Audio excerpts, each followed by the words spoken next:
देखिए, चित्रकूट की धार्मिक यात्रा में हम लोग अभी हैं एक पहाड़ और जंगल की एक स्थान जाने वाले हैं वहाँ पर। तो महिला साधु हैं और काफ़ी देखिए ऊंचा पहाड़ है, जंगल है, जहाँ पे हम लोग अभी दर्शन करेंगे, उनको पूरा दिखाएंगे। काफ़ी पथरीला रास्ता है और ये नीचे एक बहुत गहरी खाई और ढेर सारी देखिए बस्ती आबादी भी दिख रही होगी। तो निश्चित तौर पर आप अंदाज़ा लगा सकते हैं कि ये कितना गहरा होगा। तो काफ़ी ऊंचाई है हालांकि इस पहाड़ की। और आज मौसम भी बहुत अच्छा है, बारिश हुई है तो हल्का ठंडक है, हवा बढ़िया चल रही है। और ये अभी थोड़ा सा ऊपर और चलकर वहाँ पर एक आश्रम है जहाँ पर भजन संध्या करने के लिए साधु संत अपने कठोर शरद में तपस्या करते हैं। तो हम लोग वहीं जाएंगे और वहीं देखेंगे।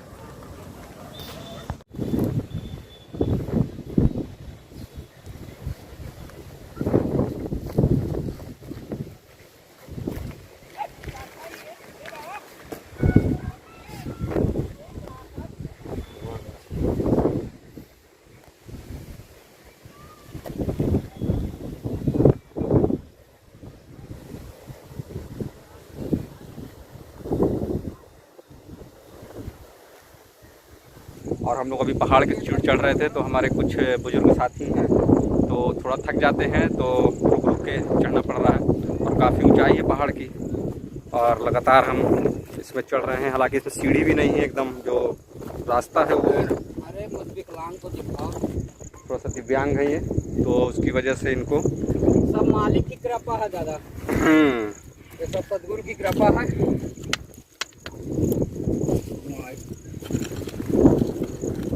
मणिरत्न कूटम चित्रकूटम, देखिए कितना ये पत्थर चमकता हुआ पहाड़ में एकदम क्रिस्टल की तरह हमको दिखाई दे रहा है ये। और ये देखिए ऐसे रास्ते हैं जहाँ से हम लोग फ़िलहाल चढ़ने का प्रयास कर रहे हैं। तो ये पत्थर हम फ़िलहाल यहीं फेंक देते हैं और आगे बढ़ाते हैं अपनी यात्रा को। और देखिए नीचे दूर कितनी खाई, पूरी बस्ती चारों तरफ जो है, बहुत ही शानदार नज़ारे यहाँ पर हमको देखने को मिल रहे हैं। प्रकृति होती है इतनी खूबसूरत है, जहाँ पर भी जाओ अगर वहाँ पे शहर आबादी कस्बा दूर है तो निश्चित तौर पर जो मन आत्मा को जो सुकून मिलता है वो बहुत ही अच्छा लगता है। ख़ास करके इस मौसम में जो कि अभी बारिश है, बारिश के दिनों में चारों तरफ हरियाली रहती है और हरियालियों में फिर पहाड़ों का आनंद जो फ़िलहाल हम लोग लेने का प्रयास कर रहे हैं। आपको भी जब समय मिले तो चित्रकूट में स्वागत है आपका, आइए और निश्चित तौर पर अच्छी अच्छी प्राकृतिक जगहों का आनंद लीजिए।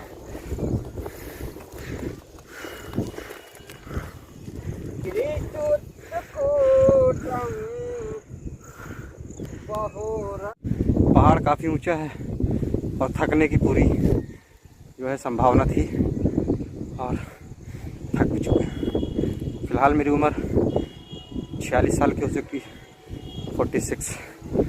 और फ़िलहाल अभी हम लोग पहाड़ जंगलों में चल पा रहे हैं।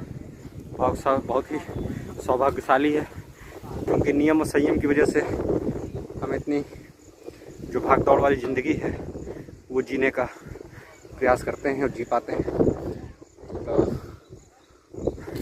उड़ जा रहे पंछी एक डाल से दूसरे डाल, एक शहर से दूसरे शहर, तो बस ऐसे ही पूरी ज़िंदगी का जो फलसफा है वो हवाओं की तरह धीरे धीरे गुजर रहा है।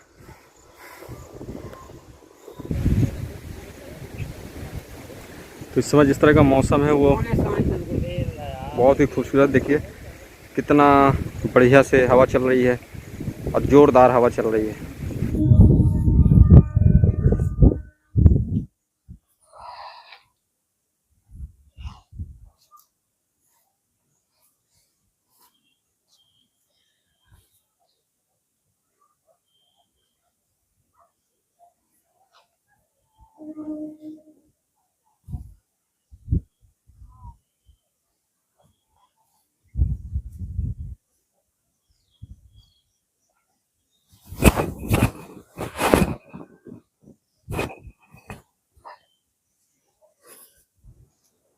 प्रणाम, सलाम, सत श्री अकाल, नमो बुद्धाय, जय सत साईं की।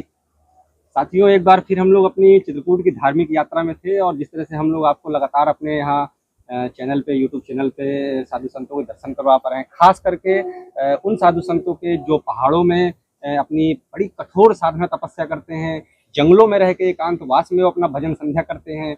तो इस तरह के जो साधु संत हैं उनकी हम लोग अपने चैनल के माध्यम से खोज करते हैं, और मैं आपका एक छोटा सा भक्त, सभी साधु संतों का दास जुगनू, लगातार इस खोज को जारी रख के और आप तक जो है बहुत अच्छी चीज़ें लाने का प्रयास करते हैं। तो अभी एक ठीक हम लोग चित्रकूट में थे, चित्रकूट धाम, जैसा कि ये तपोस्थली है, चित्रकूट धाम ऋषि मुनियों की तपोस्थली है। तो यहाँ हमको अनेक एक से एक बढ़िया अच्छे साधु संत हम लोग को हमेशा मिलते हैं। तो चित्रकूट से कुछ ही दूरी पर एक श्री रामपुर का पहाड़ है, काफ़ी ऊंचा पहाड़ है। अभी हम लोग चढ़ के आ रहे थे, इसके वीडियो आपने इसके पहले देख ही लिया है। तो जो हम लोग चढ़ के ऊपर आए तो बहुत ही अच्छी एक साध्वी तपस्वी हमको यहाँ पे दर्शन दे रही हैं, जो कि इस पहाड़ में कब से हैं, कैसे वो यहाँ पे साधना तपस्या करते हैं। क्योंकि हम देख रहे थे यहाँ कोई बिजली नहीं है, कोई पानी नहीं है, कोई इस तरह की मूलभूत सुविधाएं नहीं है जैसा कि हम आम इंसान लोग अपने जीवन में अपने घरों में पा पाते हैं। तो इतने कठोर वातावरण के दौरान भी वो किस तरह से परमात्मा के प्रति समर्पित है और किस तरह से वो अपनी भजन संध्या आरती करती हैं, तो इसके बारे में जो उत्सुकता है जानने की, वो निश्चित तौर पर आपके मन में भी होगी और मेरे मन में भी मन होगी। तो उस उत्सुकता को बहुत जल्दी पूरी कर लेते हैं सत्संग। तो अभी हम लोग चढ़ के आए इस पहाड़ों में, जंगल में, तो कैसे मतलब वैराग हो गया, कैसे लगा कि ये यहाँ साधना तपस्या करना चाहिए? यहाँ साधना तपस्या मालिक की तो बहुत कठिन भक्ति है, क्योंकि जब से आए हैं एक कमंडल पानी लेके आए हैं तो नीचे नहीं उतरे। ये जो आपका निर्माण दिख रहा है तो एक कमंडल पानी का है, ये दिख रहा है, फिर दूसरा नहीं। तो यहाँ जो कुछ व्यवस्थाएं हैं तो मांगी नहीं जाती, कि मतलब यहाँ ना कुछ सहयोग है सरकार से कहीं से। यहाँ जितने हंस हैं, शिष्य हैं, वो अपनी मेहनत अपना दसवांश करते हैं, लगाते हैं। और यही मालिक बताए हैं कि अपनी मेहनत करो, इसी से कल्याण होगा। सभी हंसों को अपना यही कर्तव्य दे गए हैं कि यही करना। राज्य में सुखी रहोगे और वैराग में सुखी रहोगे।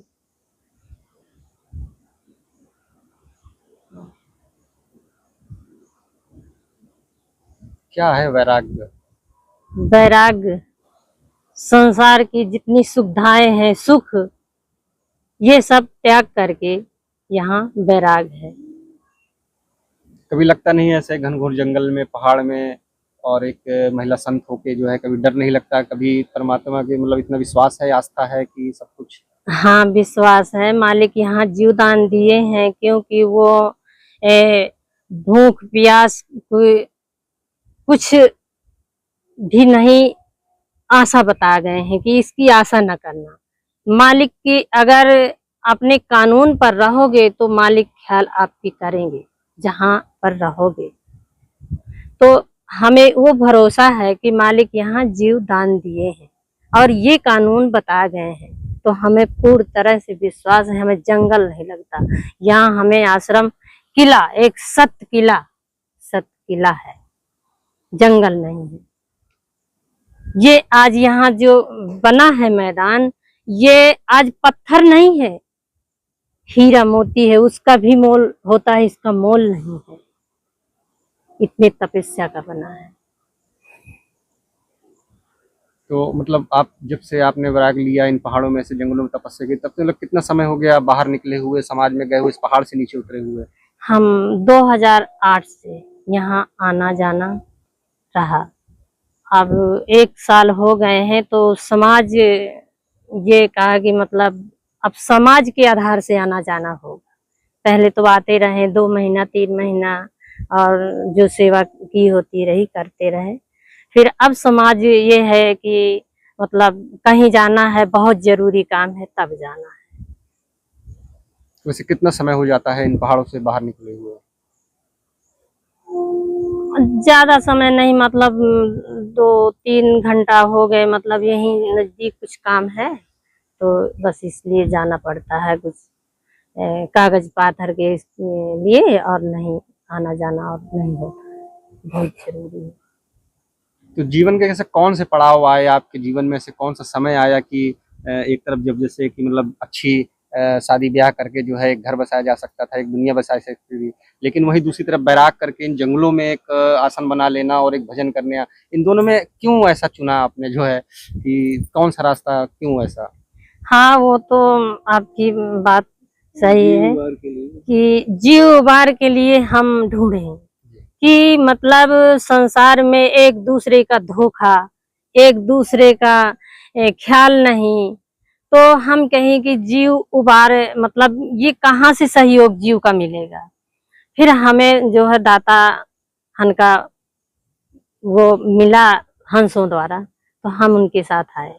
तो जब यहाँ दाता बताएं कि बेटा यहाँ कानून में ये है कि हर जीव का सहयोग किया जाता है, उसके साथ धोखा नहीं की जाती है, तो हमें बहुत अच्छा लगा कि हम तो संसार में धोखा ही धोखा समझते हैं, एक दूसरे का हिस्सा लेना, कोई किसी को सहयोग न करना।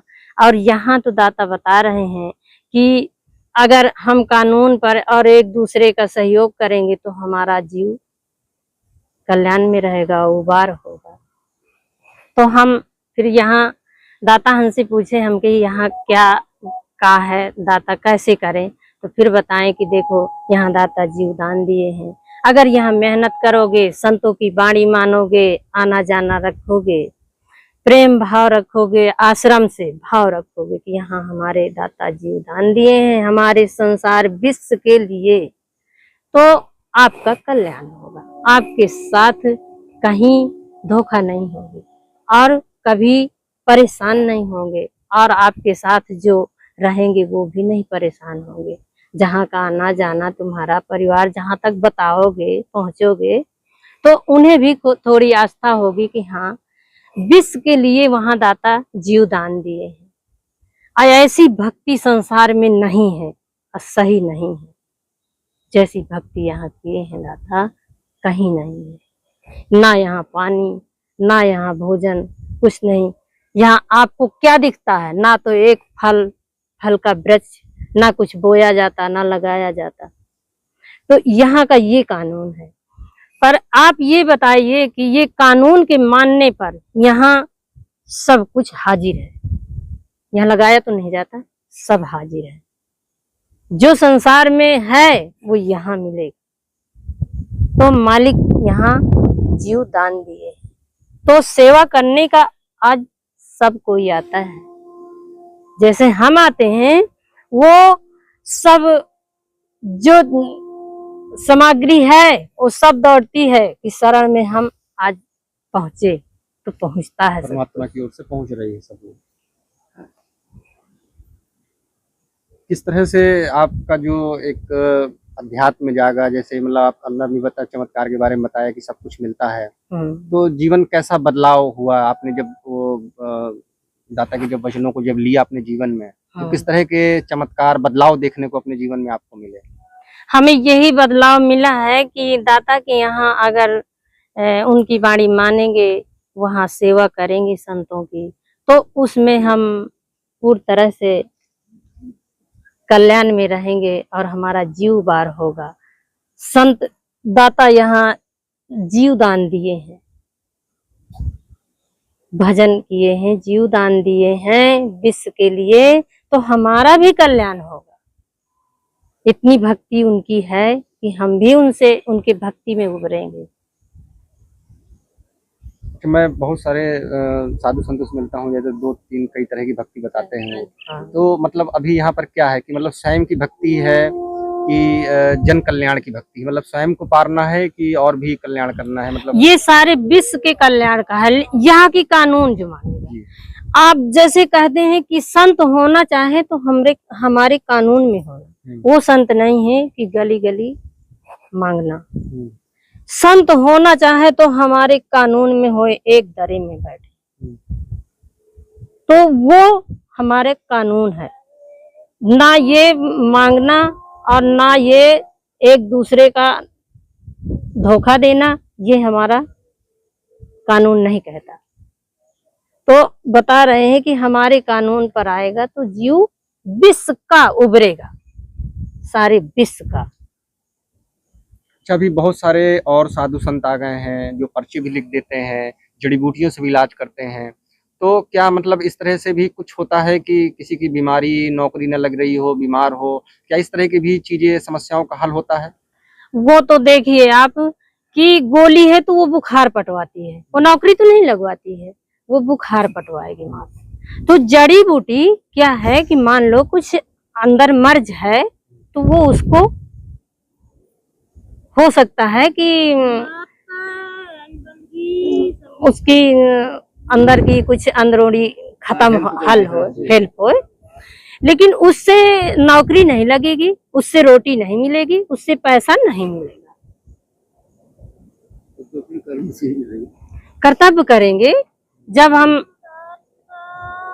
कुछ घर में घर बनाते हैं तो उसमें मेहनत करते हैं, मिट्टी पत्थर रखते हैं, तब वो मकान खड़ा होता है।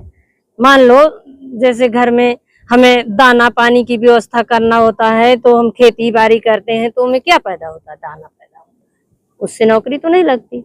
तो वो जड़ी बूटी से नौकरी नहीं लगती, उससे मर्ज खत्म होता है।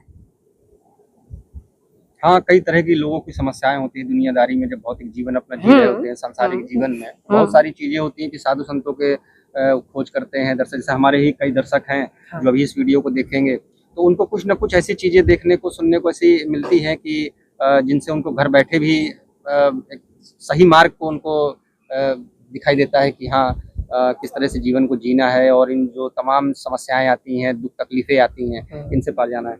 एक चलते चलते बस एक आखिरी एक और थोड़ा सा उत्सुकता थी, जैसे कि मैं हर साधु संतों से जरूर ये सवाल करता हूँ कि बहुत सारे पंथ, भगवान, ईश्वर, गॉड सब कुछ हो गए हैं और बहुत सारी भजन आरती भी हो रही हैं, उसके बाद भी दुनिया में कोहराम है, त्रासदी है, मौतें हैं, बीमारियां हैं, तो आखिर मतलब किस लिए फिर सब कुछ?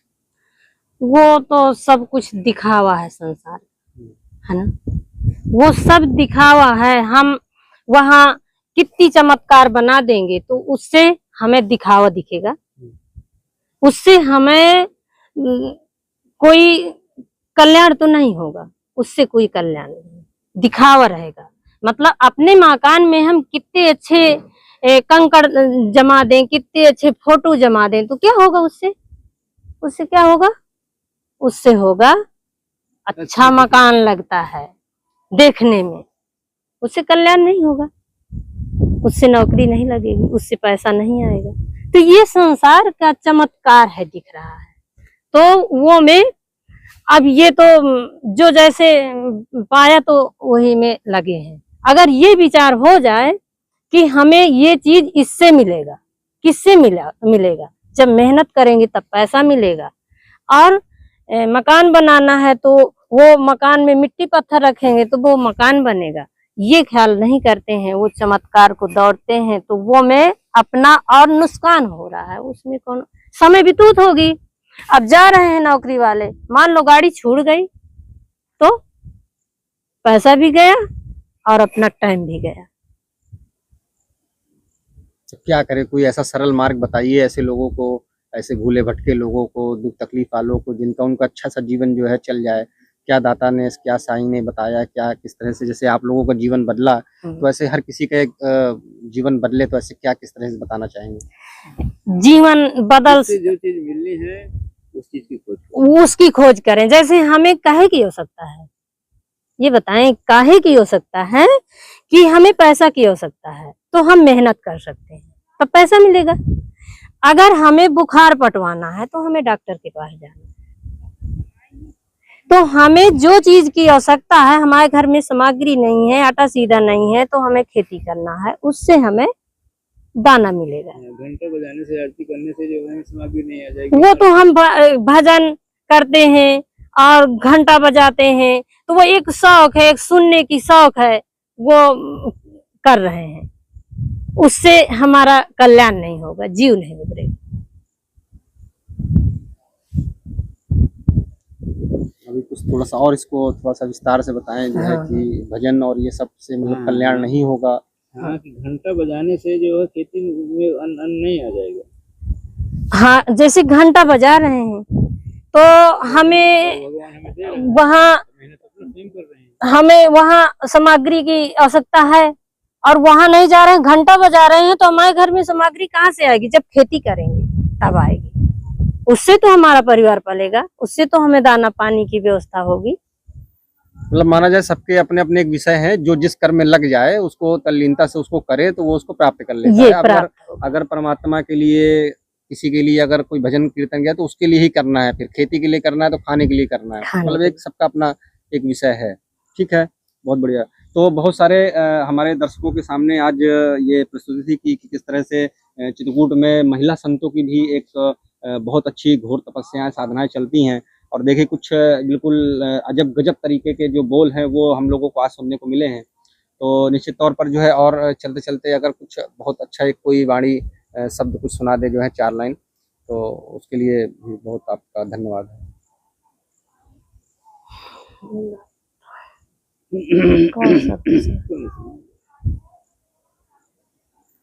जीवन लोगों का सुन के शब्दों में, सरल शब्दों में कोई ऐसा सब भजन हो।